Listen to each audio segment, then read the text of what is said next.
Membaca Yasin bagian dari ayat Al-Quran. Tidak ada sesuatu yang salah di situ. Ini sesat dan menyesatkan kaum muslimin. Masalah tauhid, mereka memalingkan ibadah kepada selain Allah yang Allah tidak redha. Membaca Yasin bagian dari ayat Al-Quran. Tidak ada sesuatu yang salah di situ. Jenggot itu sunnah atau tidak? Sunnah. Sunnah fitrah, sunnah yang wajib dilaksanakan. Jadi ada sunnah yang hukumnya sunnat, ada sunnah yang hukumnya wajib. Jenggot wajib.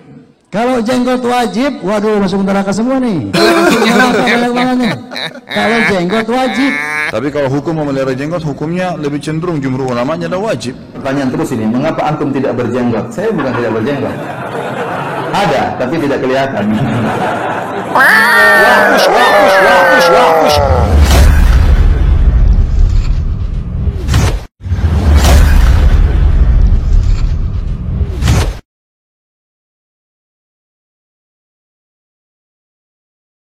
Bahwa semua bid'ah sesat, siapa yang mengatakan demikian?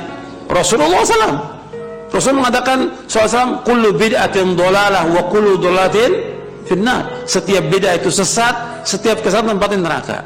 Ini harus kita cegah pengembangannya.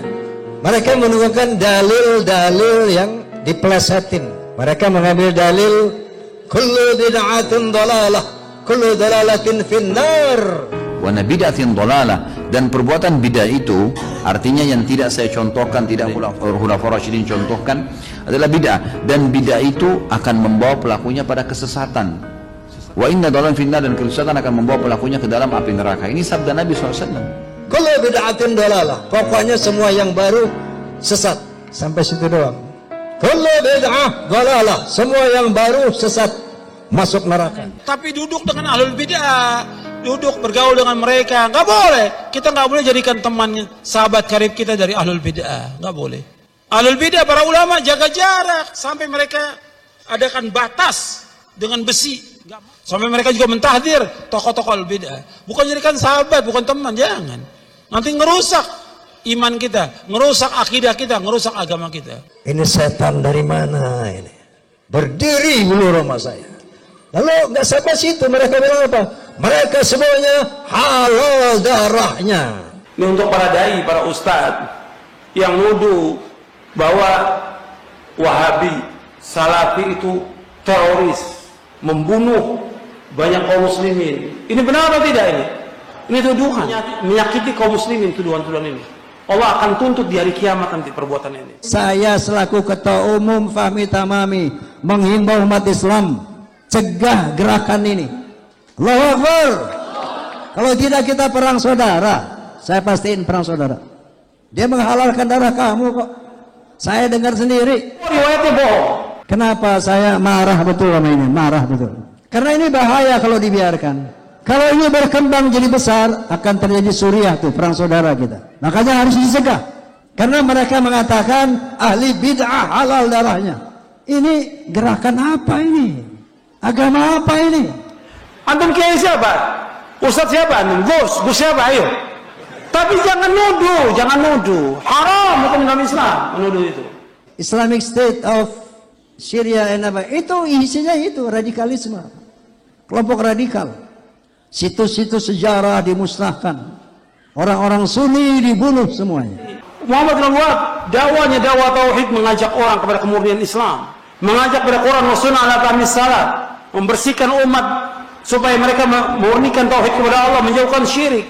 Bahwa kita mendengar ada kelompok radikal di kalangan kita yang bisa memecah belah ukhuwah Islamiyah, bahkan bisa memecah belah NKRI.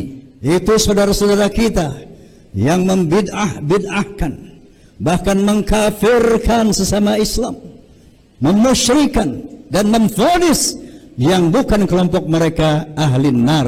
Apa? Pokoknya yang gampang, kalau ada orang yang mengajak orang kepada tauhid, melarang orang berbuat syirik, oh Wahabi.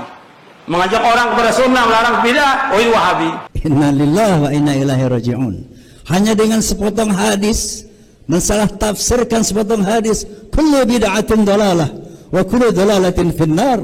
Oleh karenanya terkadang kita harus menjelaskan orang yang sok jadi ustadz padahal bukan apa ustadz. Apa kata Imam Ibnu Rajab rahimahullahu taala? Fa amma ahlul bid'ah wal dhalalah wal ahwa, adapun pelaku bid'ah, pelaku kesesatan, pengikut hawa nafsu, Wa man tashabbaha bil ulama wa laysa minhum, ada yang sok-sok jadi ulama padahal bukan bagian dari mereka, bukan ulama. Fa yajuzu bayanu jahlihim, maka boleh menjelaskan kejahilan mereka, kebodohan mereka harus dibongkar. Fi amrina hadza ma laysa min fawarat. Barang siapa yang merubah-rubah yang aku perintahkan, maka dia tertolak. Yang aku perintahkan maksudnya syariat. Barang siapa yang merubah-rubah syariat, merubah-rubah hukum agama, itu tertolak. Bid'ah, dolalah, sesat, masuk neraka. Tapi yang namanya yasinan malam Jumat lah bidah, masuk neraka. Masya Allah. Pernahkah para sahabat Nabi radhiyallahu ta'ala anhum mengadakan 100 harinya Nabi Muhammad SAW? Atau Nabi kita Muhammad alaihissalatu wassalam mengadakan 100 harinya Khadijah, 1000 harinya Khadijah, haulnya Khadijah? Kalau Nabi SAW mengamalkan itu, bismillah kita amalin jemaah. Karena tadi kita sampaikan, kita ini punya suri tauladan yang perlu kita contoh. Agama ini agama ilahi, bukan bikinan manusia. Bukan. Dan Islam ini udah sempurna gitu. Ini budaya, tahlilan budaya, maulid budaya. Dalam konteks budaya apa kata Nabi?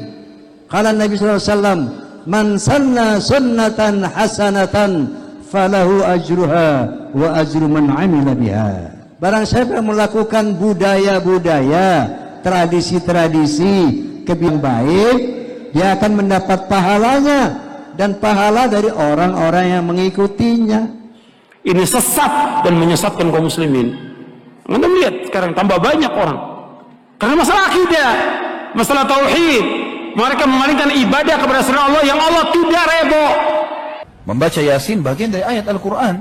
Tidak ada sesuatu yang salah di situ. Tapi kalau yang dimaksud di sini adalah orang membaca zikir kalau acara kematian, misalnya dihubungkan dengan masalah ibadah tertentu, kalau lagi takziah, ini yang butuh bahasan. Membaca Al-Quran di rumahnya orang yang meninggal, ini pernah nggak Nabi contohkan? Kan gitu. Baca Qurannya mulia, baca surah Yasinnya mulia, berzikirnya la ilaha illallah mulia.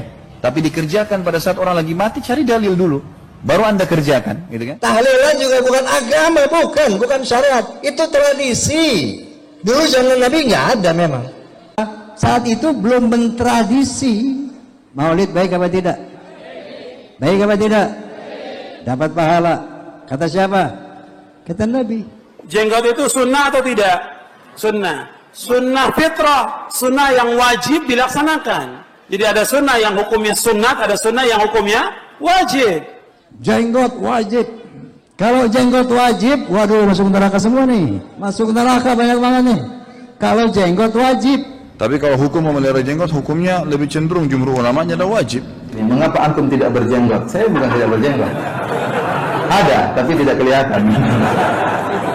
Wahfu syawarib, hendaklah kamu panjangkan jenggot kamu. Perintah bentuknya. Makanya para ulama sepakat semuanya. Hanafi, Maliki, Syafi'i, Hambali, dan juga Zahiri mengatakan bahwa memelihara jenggot hukumnya wajib. Mencukurnya hukumnya haram. Ini sunnah. Apa itu sunnah?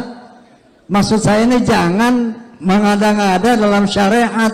Orang jadi bingung. Kesian umat. Pasang jenggot lo nggak masuk neraka. Syariat jenggot ini syariat, makanya termasuk sunnah fitrah. Karena memang tadi ini termasuk syariat yang tidak ada perubahan sejak zamannya nabi-nabi yang dulu sampai Nabi kita Muhammad alaihissalatu wassalam. Kaki angkat celana nggak masuk neraka. Pakai cadar nggak masuk neraka. Kesian umat. Padahal nggak begitu hukumnya. Kalau terdapat perbedaan pendapat, kembalikanlah kepada Allah dan Rasulnya. Ini bidah apa bukan? Bidah apa bukan? Kembalikan kepada Allah dan Rasulnya. Nih, celana cengkrang. Nutup nggak nih? Masuk neraka nih kalau dia kata. Nutup mata kakinya, sombongnya itu.